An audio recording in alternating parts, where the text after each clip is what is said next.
Nota de esclarecimento.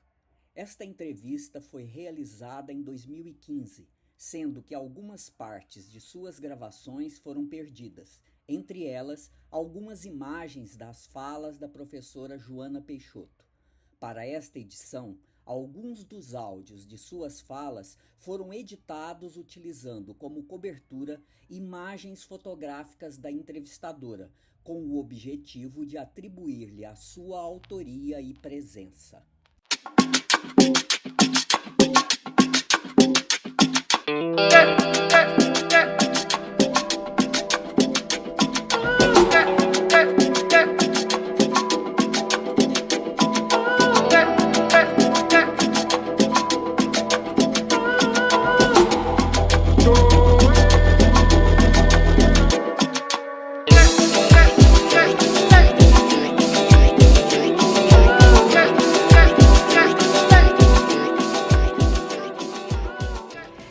Agradecemos muito Nelson Preto, professor da Faculdade de Educação da Universidade Federal da Bahia, que está aqui para conversar com a gente do CADJO sobre a sua experiência. Nelson, muito obrigado por ter aceitado esse convite. E a gente quer conversar com você sobre a sua experiência como professor, como pesquisador nesse campo das mídias, das tecnologias na educação. Parece que você fala de um paradoxo, né? Uma economia que exclui e um projeto que, para se contrapor a isso, se propõe a formar pessoas que possam ingressar nesse mercado. Fala desse paradoxo aí. Pois é, porque na verdade o que termina acontecendo? Nós continuamos tendo um sistema educacional formado, preparador para o mercado. E não é isso que é educação. A educação, se tem que preparar para alguma coisa, é para o mundo do trabalho e não para o mercado. Primeiro que nós não temos a menor ideia de que mercado é esse que estará sedento por trabalhadores de jovens que hoje estão na escola com 8, 9, 10 anos. Quer dizer, são daqui 15, 20 anos. Então, essa perspectiva de uma formação muito, que eu vou chamar pequena, no sentido de resolver as questões imediatas do mercado, é uma formação, no meu ponto de vista, completamente equivocada. E aí volta de novo a questão do software, que todo mundo, software livre. Ah, não, mas os caras vão trabalhar no mercado com um software tal. Isso não tem problema. Se ele foi formado aqui, compreendendo o que é o software, o que vier pela frente ele traça. Porque eu não quero adestrar ele no software livre. Eu quero que ele compreenda como funciona um processador de texto, eu quero que ele compreenda como se instala o computador, eu quero que ele compreenda que um vírus do HIV não é a mesma coisa que o vírus do computador. Deixa eu te provocar mais um pouquinho. Parece que você fala de um mundo de programadores, que todos possamos ser programadores. Não tem uma perspectiva, assim, um olhar tecnocêntrico nisso? Acaba focando na importância dessa tecnologia no mundo contemporâneo? Mas quando eu falo em programadores, não é só programador de computador, não. Eu quero que essa meninada seja programadora do mundo. Vão programar a política, vão programar a vida em sociedade, vão programar o trânsito, vão programar... Ou seja, eu estou querendo dizer que nós precisamos ter pessoas que sejam capazes de operar os mecanismos da linguagem contemporânea. Quer dizer, a linguagem contemporânea não é mais ler e escrever letra e número. As linguagens contemporâneas é isso que vocês estão fazendo. Aqui eu não estou vendo, nós somos educadores que estamos operando, programando o quê? Programando o vídeo. Acabou essa gravação, vão sentar para fazer a edição, operar máquinas, programar. Quer dizer, montar uma rádio web na escola não é para formar radialista. É para usar a linguagem contemporânea. A linguagem que me possibilita sair com este pequeno celular e registrar a polícia batendo em negro pobre e dizer não pode fazer isso. Te provocar mais um pouquinho. Os meios, todos esses suportes que temos hoje como meio de expressão das pessoas, dos sujeitos, né? Esses sujeitos vão expressar o quê? estou provocando para falar da questão dos conteúdos curriculares. Quer dizer, não tem uma certa importância os conteúdos curriculares nessa formação também? Claro que tem, claro. Não há, e essa sua provocação é fundamental, porque me permite explicitar melhor e mais diretamente. Não há aí uma negação do conhecimento estabelecido, da ciência moderna, da alta cultura, da língua culta. Não há uma negação. Há apenas a colocação dela no devido lugar. Então, o que eu quero? Eu quero numa escola da periferia de Goiânia, trazer os saberes das crianças, dos jovens e das famílias para dialogar com o conhecimento estabelecido. Então é neste diálogo, é nessa perspectiva que eu vou colocar, sem desmerecer o saber e nem sem transformá-lo em algo pitoresco ou folclórico que só vai entrar para no fundo ser transformado na alta cultura. Eu vou trazer com dignidade, com valor, e vou fazer ele dialogar. Que quando eu falo em objetividade científica, eu falo em algo que foi construído a partir do século XVII, XVIII com a ciência moderna. Eu não estou querendo dizer que é uma verdade. Aí eu crio todo um modelo matemático, eu crio todo um conjunto teórico para explicar por que ele cai. E explico. E funciona. São modelos. Bom, são modelos, e a menina precisa entender que são modelos, porque senão ele começa a acreditar que existem verdades. Se existem verdades, eu tenho que trabalhar para que eu tenha progresso para chegar na verdade absoluta. E sabemos que não é assim. É o Thomas Kuhn que diz isso na estrutura das revoluções científicas. O desenvolvimento da ciência não é um muro em que eu vou botando um tijolo em cima do outro para chegar lá. Então, isso é fundamental, porque com isso eu valorizo e com isso eu enalteço os saberes. Eu enalteço a diferença. Isso é o que nós temos trabalhado muito fortemente no nosso grupo, a ideia de que nós precisamos de pedagogias da diferença e não de pedagogias da assimilação. E a ideia da diferença aí, ela tem que entrar não como algo que eu apenas respeite e considero, mas como algo que eu enalteça. Ou seja, eu quero que ali naquela minha escola os diferentes sejam cada vez mais diferentes. E não eles entrarem diferentes na escola, que vai funcionar para fazer esses diferentes saírem no igual. É uma máquina, né, que transforma o diferente no igual. No começo, você falava muito do Pierre Levy, você fazia muita referência ao Pierre Levy. Como é que está a sua leitura do Pierre Levy hoje? Que autores que você está lendo, que você acha que satisfazem essas demandas? Eu continuo lendo o Pierre Levy, eu acho que ele tem uma contribuição importante.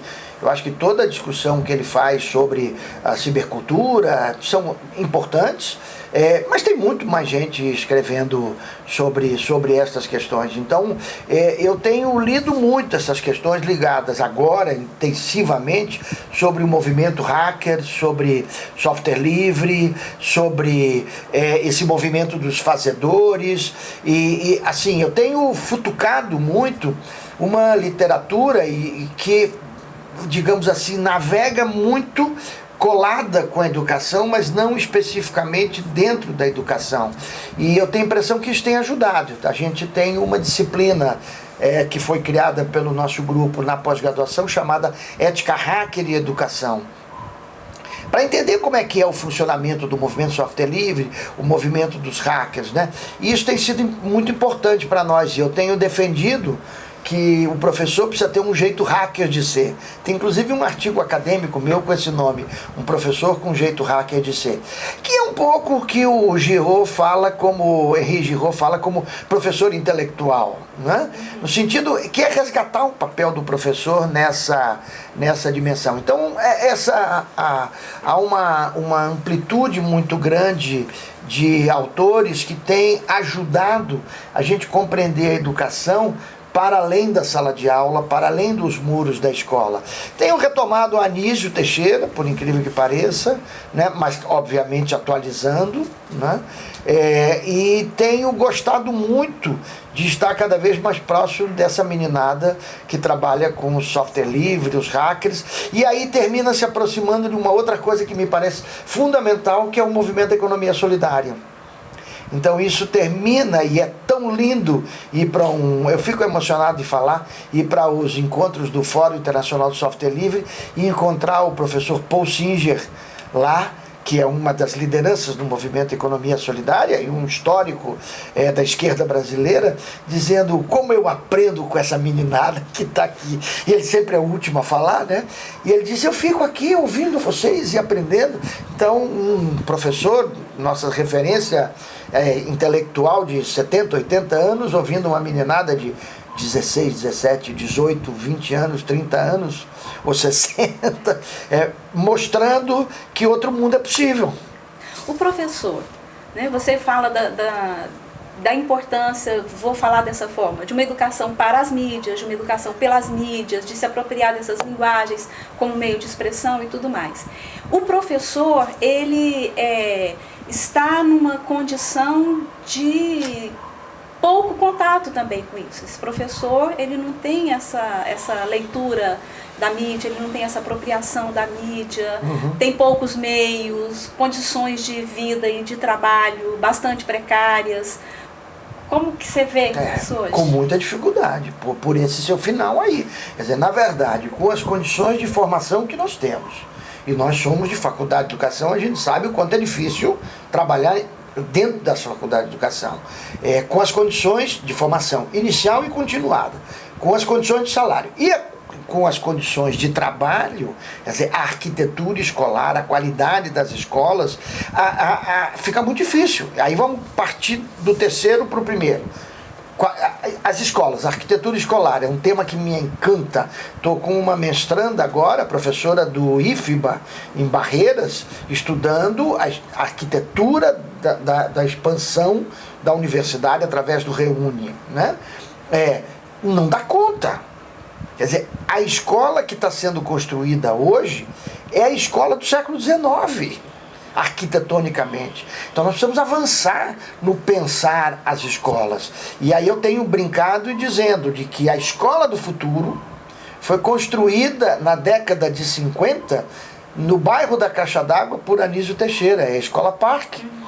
Então, isso precisa ser atualizado também, não é com aquele modelo. Ali é uma ideia, porque o que fez Anísio, junto com Diógenes Rebouças e Hélio Duarte, dois arquitetos, pensou arquitetura e educação juntos. Todos nós sabemos, até quem não é de arquitetura, que o espaço é determinante pelo que acontece nele. Então, se eu tenho uma escola que tem como modelo sala de aula, o que vai acontecer nessa escola? Não pode ser diferente. Então, precisamos pensar arquitetura escolar, precisamos pensar na infraestrutura das escolas. Não é possível nossas escolas continuarem com esta conectividade que temos hoje de banda larga. Então isso é uma luta de cada um que está aqui, mas não é luta só de assinar uma petição ali no Avaz, não. É uma luta cotidiana, quer dizer, ou nós temos nesse país um plano de banda larga que conecte as escolas, ou nada do que está se fazendo sobre o uso de tecnologia na escola vai adiantar, porque sem conexão não existe, não adianta nada. Então, essas são apenas algumas condições. A gente sabe que as condições das escolas são muito precárias, então precisamos trabalhar com as condições dos professores. Questão salarial é óbvio, vivemos aí a luta que é esse miserável piso salarial, tem governador que não quer pagar. Então, a questão salarial é fundamental. E a questão da formação é mais fundamental ainda. Quer dizer, e essa questão não pode se dar apenas na chamada formação em serviço. Eu acho importante. Tem gente que não acha. Eu acho importante a formação em serviço. Eu acho importante a formação continuada. Mas se ela for construída dentro de uma concepção rede. A formação continuada é a implantação de redes. É isso que é formação continuada. Redes permanentes, que articule universidade, institutos federais, escola básica, ensino médio, escola fundamental, escola média, sociedade, de tal forma que isso se dê de forma permanente, com remixagem, com produção, etc. e tal. Agora, a formação inicial também. Quer dizer, as nossas faculdades de educação precisam ser repensadas. Então, com essa situação dramática que a gente tem, dizer que o professor resiste é apenas elogiar, porque ele é um sábio em resistir, ele é levado a resistir. Então eu não digo que professor é resistência a usar tecnologia, ele é levado a resistir. Então nós precisamos efetivamente enfrentar o problema de fato. E tudo que eu vi desde o comecinho da minha carreira até o dia de hoje é escrito que tem que valorizar o professor. E quando é que vai começar isso a acontecer? Quer dizer, quando é que o professor vai ser de fato um professor intelectual? Quando é que o professor vai ser efetivamente uma liderança acadêmica dentro da escola e uma liderança forte dentro da comunidade? Ele foi perdendo isso. E ele foi perdendo quando? Quando a escola deixou de ser uma escola de elite e passou a ser uma escola de massa. Porque no passado, todos os dirigentes mais velhos aí dizem de alto e bom som: eu passei por escola pública. Claro, ela era de elite. E aí os professores que lá tinham eram referências. Eu adoro a música de Caetano, né? Nobreza Brau, né? Que coloca lá a Lady Candolina, que era professora, uma negra, poderosa, no Central, que era outro colégio poderoso na Bahia, que com seu próprio dinheiro comprou o seu Fusca e era rigorosa, etc. e tal. Claro, porque eram pessoas que eram valorizadas, profissionais que eram valorizados. Hoje o professor foi totalmente desvalorizado. E, principalmente, passou a fazer parte de uma cadeia de produção onde ele está lá na ponta. E aí ele obedece a parâmetros curriculares, a base nacional, a sistema de avaliação centralizado, onde não lhe cabe mais do que seguir. É o depoimento da doutoranda, que eu estou aqui para uma banca de doutorado, que diz que a escola melhorou no IDEB, eu não lembro o nome dela, porque a professora percebeu como é que ela qualificava os meninos para os testes. Claro, que dúvida. Então, quer dizer, isso tira da escola o poder e dos professores, o poder que eles precisam ter para efetivamente serem lideranças e dirigir os processos.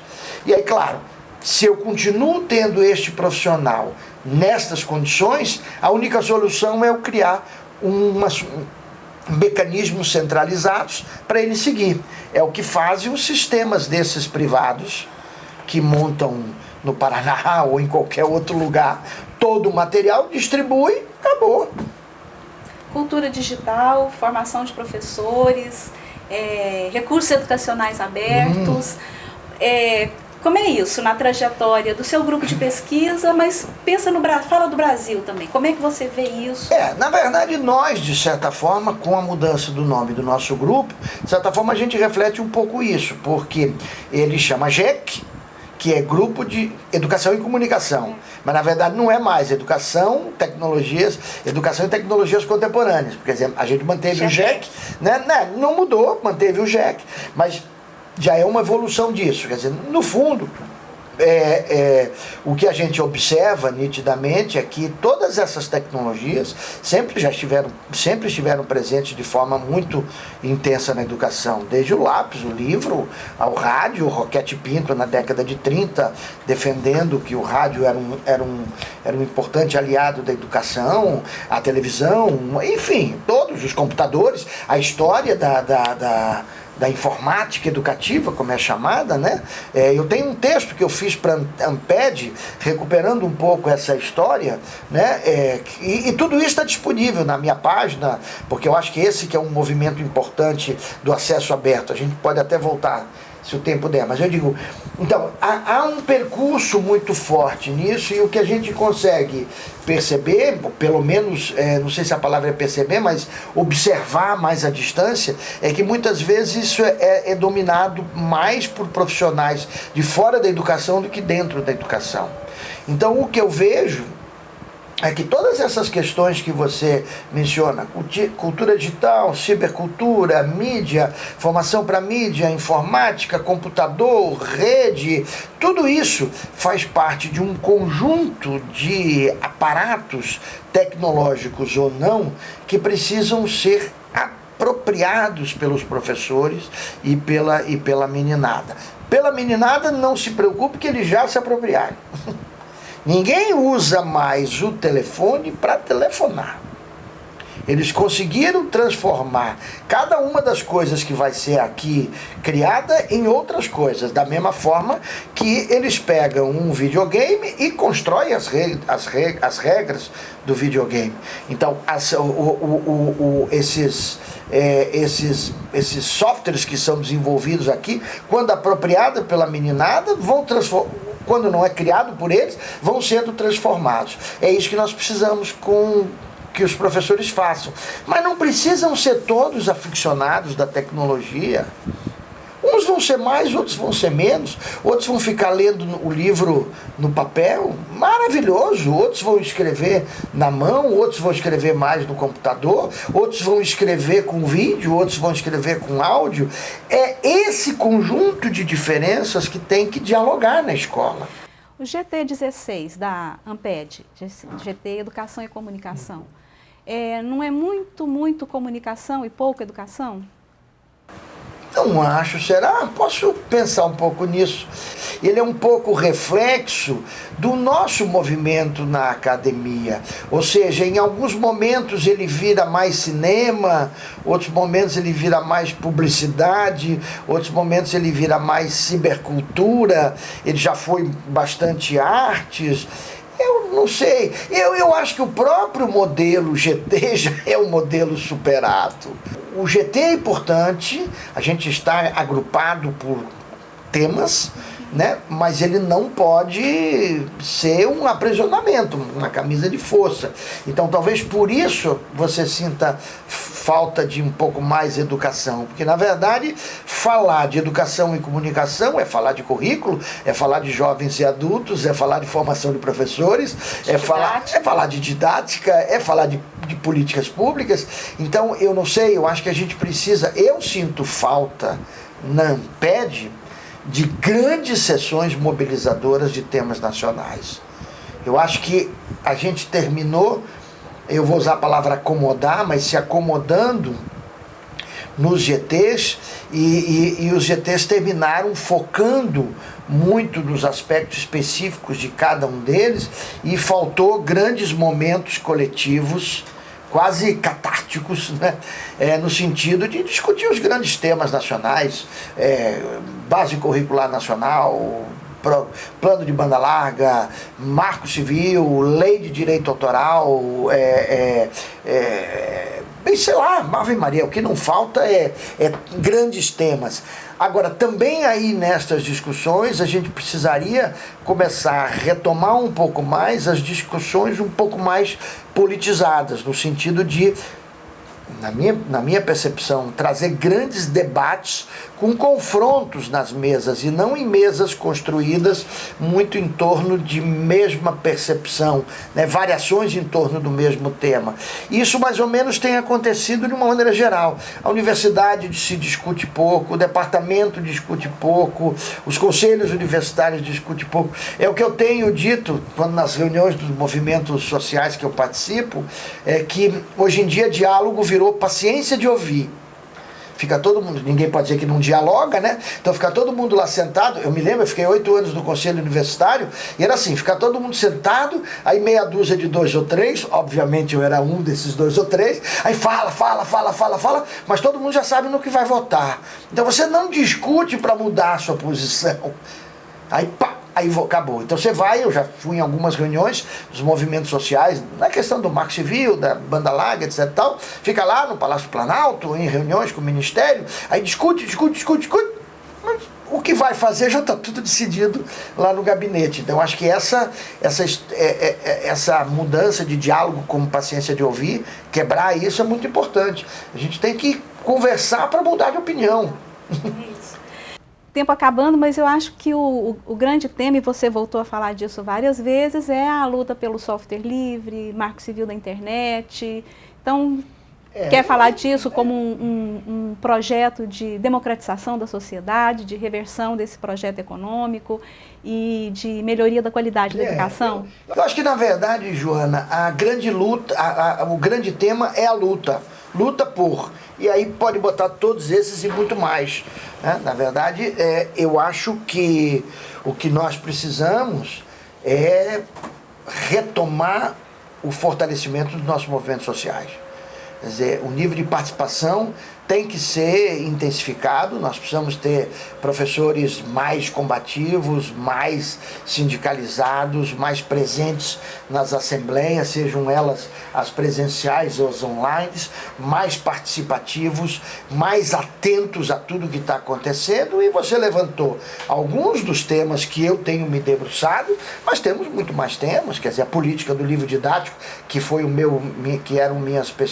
foi tema de meu mestrado e minhas pesquisas iniciais, continua um poderio absurdo das editoras que determinam e que agora estão entrando para os e-books, estão entrando pelos tablets. Quer dizer, nós não podemos baixar a guarda, né? Seja como cidadão, na nossa associação, no nosso bairro, na nossa sociedade, seja no nosso trabalho cotidiano. E a escola é um lugar privilegiado para isso. A escola é o espaço de formação política, quer dizer, a escola é o espaço onde todas essas questões têm que estar cotidianamente presentes. Por isso que na graduação na UFBA, a nossa departamento, a nossa faculdade, nós criamos, eu e a professora Meire Arapiraca, desde a época que éramos diretor da faculdade, uma disciplina chamada Polêmicas Contemporâneas. É uma disciplina aberta para toda a universidade e para a sociedade, transmitida pela nossa rádio web, com Facebook, com YouTube, Vimeo, Instagram, com todas as redes, para discutir os grandes temas que estão na sociedade e que não estão no currículo da graduação da universidade. Quer dizer, então nós discutimos aborto, nós discutimos união homoafetiva, nós discutimos bicicleta na cidade, marco civil da internet, ou seja, e os temas são propostos pelos alunos e eles trabalham na organização e na escolha das pessoas. E isso cria uma amálgama muito rica, misturando aluno de direito com belas artes, com medicina, com odontologia, e a gente espera, com isso, recriar um pouco esse espírito da universidade, que com essa alucinação do tempo contemporâneo terminou botando nas caixinhas os cursos. Então, no nosso curso de pedagogia, as nossas alunas não saem da faculdade de educação. Na arquitetura, não sai da faculdade de arquitetura. No teatro, não sai de teatro. E o bom, e eu vivi isso como estudante, é quando a gente roda tudo isso, porque a vida é assim. A gente vai no teatro, a gente vai numa palestra de energia, a gente vai num bar conversar sobre o transporte que não funciona. Quer dizer, a vida é isso, a vida não é segmentada em caixinhas. E o que para mim é desafiador é que a vida não é segmentada em caixinhas, mas o conhecimento cresceu e evoluiu tanto que a gente precisa, ao mesmo tempo que tenha uma visão ampla, gente que tenha visão profunda, porque não dá mais para pensarmos em Aristóteles, Leonardo da Vinci, conhecedores de tudo. A gente precisa daqueles que vão a fundo, mas esses não podem ser com visão fechada, que não compreenda a sociedade como um todo. Esse é o meu desafio, é o seu desafio, é o desafio de cada um que está aqui nessa conversa, e é o desafio de cada um que está nos assistindo e nos vendo aí, e espero que não seja só um assistir, que seja daí uma possibilidade de novas redes se estabelecerem, porque essa é a riqueza dessas tecnologias, não de forma determinística, mas até para questionar como é que eu estou usando isso, como é que eu estou usando aquilo, por que eu estou usando essa marca de equipamento, por que com essa marca de equipamento eu não consigo ler aquele arquivo que eu mandei para você, o que tem a ver ali no arquivo, o que o formato tem a ver, o que a marca tem a ver, quais são as indústrias que estão por detrás. Ou seja, quem está ganhando com isso? Quem está ganhando com isso, e tenho certeza, tem muita gente ganhando muito dinheiro com isso, e não são os professores. Obrigado, valeu demais, demais. Obrigadão. Muito bom.